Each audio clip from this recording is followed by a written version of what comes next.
Wait minute. Hi అండి. Hi. మీ name ఏంటండి? సంధ్యారాణి. సంధ్యారాణి. ఏం చేస్తుంటారు? ఖాళీ. మరి ఎలా ఉంది జగన్ గారు వచ్చిన తర్వాత? బానే ఉందా? నెక్స్ట్ ఎవరు వస్తే బాగుంటది అనుకుంటున్నారు? జగన్ గారు వస్తేనే బాగుంటది అనుకుంటున్నారు. ఎందుకని రావాలనుకుంటున్నారు?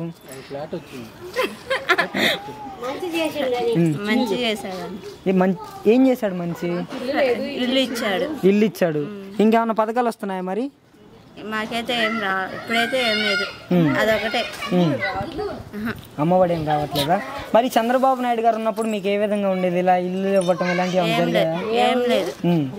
మరి ఈసారి చంద్రబాబు నాయుడు గారు వస్తే మహిళలకి ఉచిత బస్సు అంటున్నాడు, 3 గ్యాస్ సిలిండర్లు అంటున్నాడు, అమ్మఒడి ఎంతమంది ఉంటే అంతమందికి ఇస్తామంటున్నారు కదా. మీకెవరు రావాలనుకుంటున్నారు? ఏనే రావాలనుకుంటున్నారు. మరి ఇప్పుడు ఈ చంద్రబాబు నాయుడు, పవన్ కళ్యాణ్ పొత్తుతో వస్తున్నారు కదా, వీళ్ళ వల్ల ఏమైనా ఇబ్బంది రావచ్చుంటారా? మనకి తెలియదు అదంతా. ఈసారి అయితే జగన్ గారు అయితే రావాలనుకుంటున్నారు. Okay, thank you.